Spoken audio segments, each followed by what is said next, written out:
Yeah, and I think it's important to acknowledge that for those of us that are entrepreneurs, we are certainly very privileged that we probably have the flexibility to be able to eat when we want to. When I was still seeing patients clinically in the hospital and also in clinic, I was lucky if I got to eat lunch. So let's talk about the fact that a lot of people don't have the opportunity to eat because they're caring for other individuals or their schedules just certainly don't allow for that. So I abide by the concept of good, better, best. So best is what we talked about. Eat early in the day. First meal of the day should really be your largest meal, really shutting things down by 5 or 6 o'clock at night. That's not realistic for everyone. So I think a lot of what I try to focus on is making sure that people are making good choices when they do break their fast, being prepared, doing meal prep, which I know is not a sexy topic. I have teenagers. If we didn't meal prep, we would have no food because they eat everything. And I'm not kidding. I mean, pounds and pounds of meat. So I think it's working with what is feasible. For some people, it may be, Cynthia, I have to be in my car. I can't eat in the car. What are my options? So finding like a clean, properly sourced protein powder so they have something. Asking them to set aside some time. And if you can't do anything else, eat some protein. Or finding alternative options for them and making sure that they're prepared for success. So I'll give you an example. I was in Denver at a low carb event this past weekend and kind of explaining to followers on social media, this is what I do. These are my standard. I go to a restaurant. This is what I ask for. I can generally get it just about anywhere. And a lot of my colleagues were doing the same. Yeah, you can go to McDonald's and you can get 2 or 3 burger patties just all by themselves wrapped up. I mean, if you just need to do nothing else. So it's all about reality, but also helping people prepare for when they're traveling, if they're in their car, which I hate having to eat in the car. I'll be completely transparent, but that's reality. A lot of people who, by the time they get home from work, they're exhausted. Their kids are screaming. They have to, feed their kids. They've got to bathe their kids. They have to put their kids to bed. So it could be 7, 8, 9 o'clock at night before they really have that wind down time. So really helping people understand there are going to be those good, better, best food choices. So protein first, always trying to aim for that protein, lessening your likelihood that you come home in a cyclone and you eat everything in your pantry because you're so ravished and so hungry.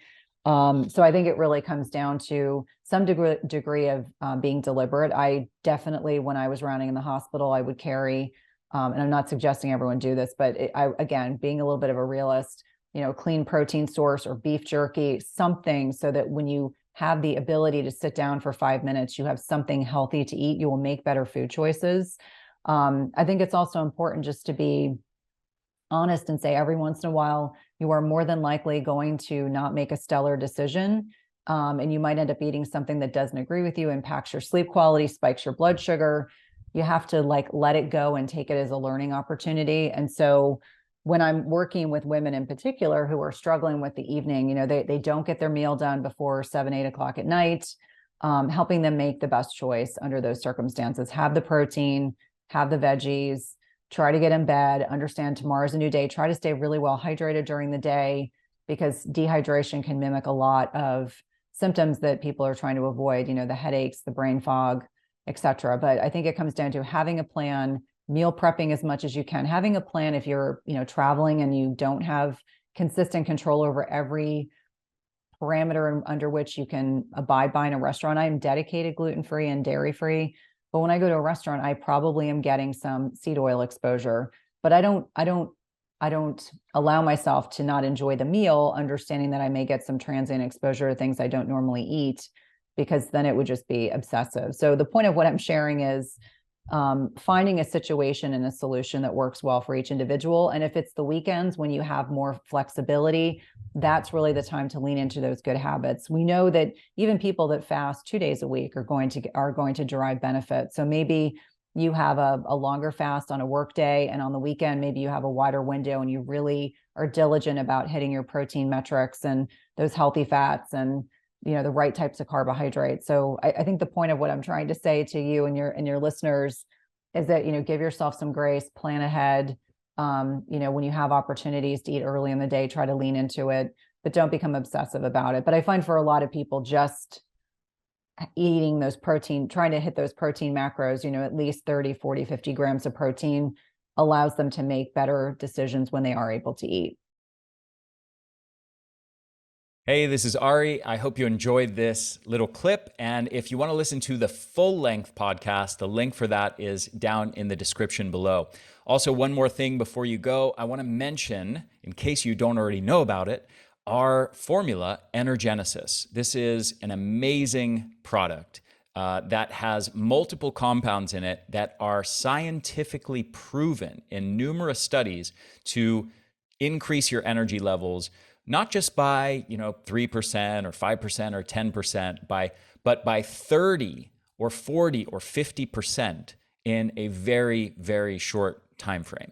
So one of these compounds that I'll mention here is called NT factor phospholipid, and it is an extract of phospholipids that comes from lecithin, and they extract the pure phospholipids from this, things like phosphatidylcholine, phosphatidylethanolamine, and many others.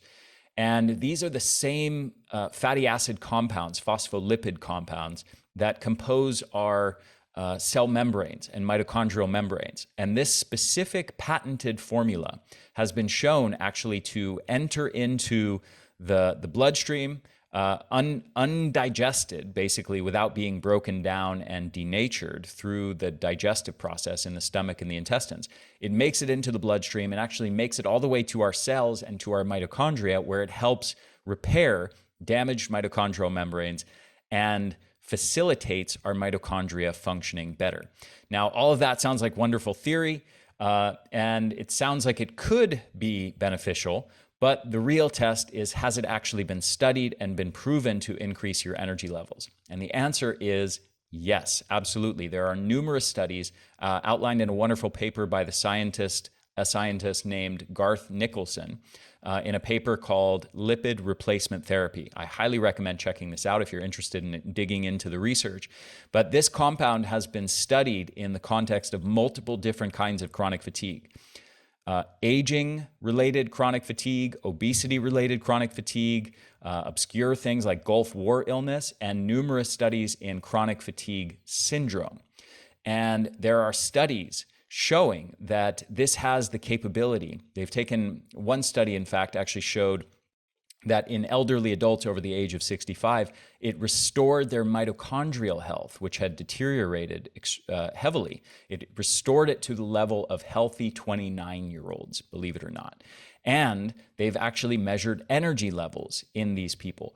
And all of these studies across the board show improvements in energy of at least 25%, and typically more like 35 to 45% in just the span of between 4 to 12 weeks. That's how long all of these studies are, 4 to 12 weeks. They're showing dramatic, huge improvements in energy levels by helping to repair these mitochondrial membranes through this thing called lipid replacement therapy, using, again, this patented form of a phospholipid extract called NT factor. This is just one of about 20 ingredients proven to benefit mitochondrial health that you'll find in my formula, Energenesis. So I strongly encourage you, if you are struggling with your energy levels, if you're dealing with chronic fatigue, go grab yourself a bottle or 3 of this, or subscribe and save. Try it out. You are going to be blown away by the results. We get so many testimonials. We get so many emails from people talking about how this one thing has transformed their lives. So I cannot encourage you strongly enough to give this a shot. And let's say you buy 3 bottles, try out the first one, give it a month. And if you don't notice significant improvements, you can return the unopened bottles to us for a full refund. So give it a shot. I really think you're going to be blown away by the results.